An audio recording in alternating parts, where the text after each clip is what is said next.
Hello friends, आप कैसे हैं। आज के इस वीडियो में पढ़ेंगे नंबर सीरीज यानी संख्या क्रम के बारे में पढ़ेंगे। जो रीजनिंग के कुछ इम्पोर्टेंट क्वेश्चन है जो इस वीडियो के माध्यम से मैं आपको समझाऊंगा। तो आप सभी से रिक्वेस्ट है कि यदि आप इस चैनल पे नए हैं तो इस चैनल को आप सब्सक्राइब करें, लाइक करें तथा कमेंट बॉक्स में कमेंट करें कि यह आज के वीडियो में बताया गया सवाल जो है आपको कैसा लगा।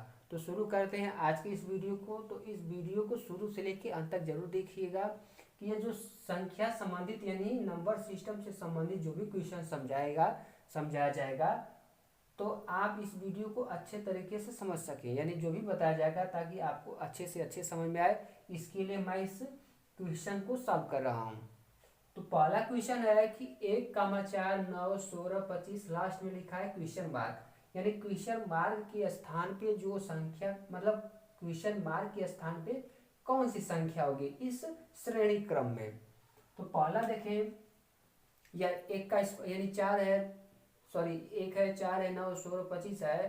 तो इसके बाद की संख्या लगाने के लिए क्या करेंगे कि इसको देखेंगे कि यह 4 है यानी 2 का वर्ग है, यह 9 है यानी ये भी 3 का वर्ग है, ये 16 है तो यह भी क्या है यानी 4 का वर्ग है, ये 5 है, सॉरी यहाँ पे 25 है तो ये 5 का वर्ग है। तो नेक्स्ट वाला भी किसी का वर्ग हो सकता है।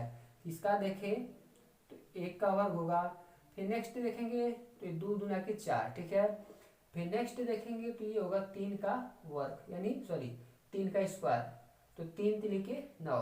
फिर देखेंगे नेक्स्ट वाला है तो ये 4 का वर्ग है यानी 4 4 जा 16।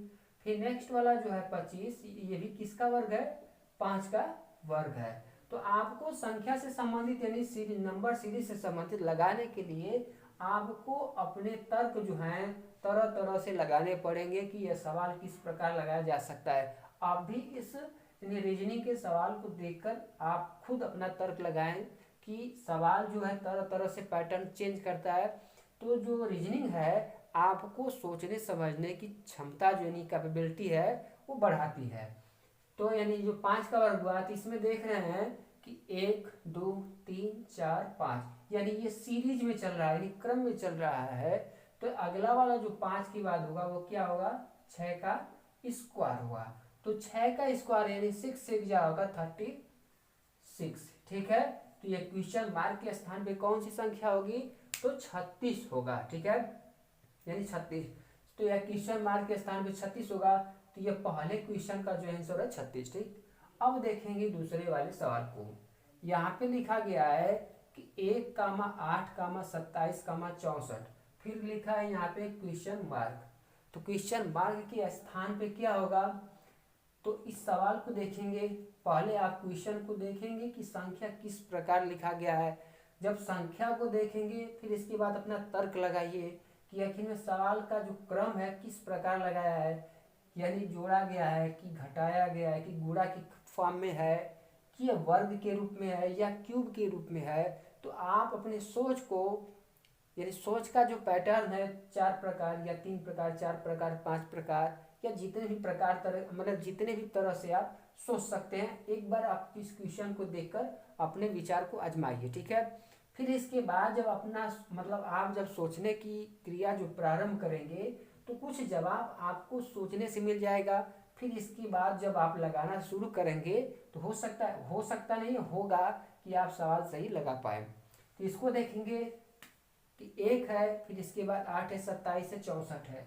तो ये देखेंगे कि सवाल को कि ये 2 का घन हो सकता है, ठीक है, यानी 2 का घन होगा। ये 27 है यानी 27 को देख के ये पता करेंगे कि 27 जो है ये 3 का घन है, यानी जो 64 होगा ये भी 64 है, ये भी 4 का घन होगा। तो यानी जो संख्या दी गई है ये घन के रूप में है क्योंकि इसमें किसी की संख्या को जोड़ा नहीं गया है ना तो भाग किया गया है, ये किस रूप में है घन के रूप में है।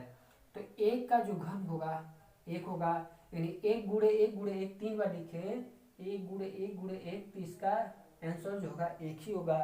तो यहाँ पे 1 लिखेंगे। फिर नेक्स्ट जो 8 है तो ये भी किसका घन है 2 का घन है, यानी 2 दूना के 4 दूना के 8।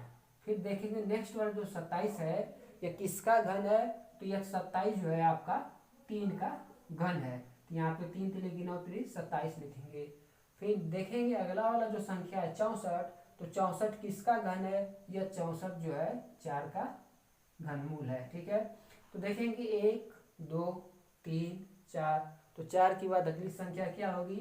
यहाँ पे 5 होगा, यानी 5 का घनमूल। तो 5 का घनमूल जो होगा 5 5 25, 5 125, तो इसका जवाब जो होगा 125 होगा। ठीक, तो संख्या से यानी नंबर सिस्टम को लगाने के लिए कम से कम आपको 1 से लेके 30 तक के घनमूल और 1 से लेके 100 तक के यानी 1 से लेके 100 तक के वर्गमूल आपको अच्छे से आना चाहिए। जब तक आप घनमूल और वर्गमूल आप पढ़ेंगे नहीं तब तक इस सवाल को सही से कर नहीं पाएंगे, क्योंकि जो संख्या से संबंधित यह सवाल है वह वर्गमूल और घनमूल से संबंधित है, यानी इसमें कैलकुलेशन है, जोड़ घटाव गुणा। हो सकता है कि पैटर्न कभी जोड़े फिर घटाए, या वर्गमूल में हो या घनमूल में हो, यानी इसी पैटर्न पे आधारित ये संख्या संबंधित है। अब देखते हैं नेक्स्ट वाला यानी अगला सवाल। यहाँ पे है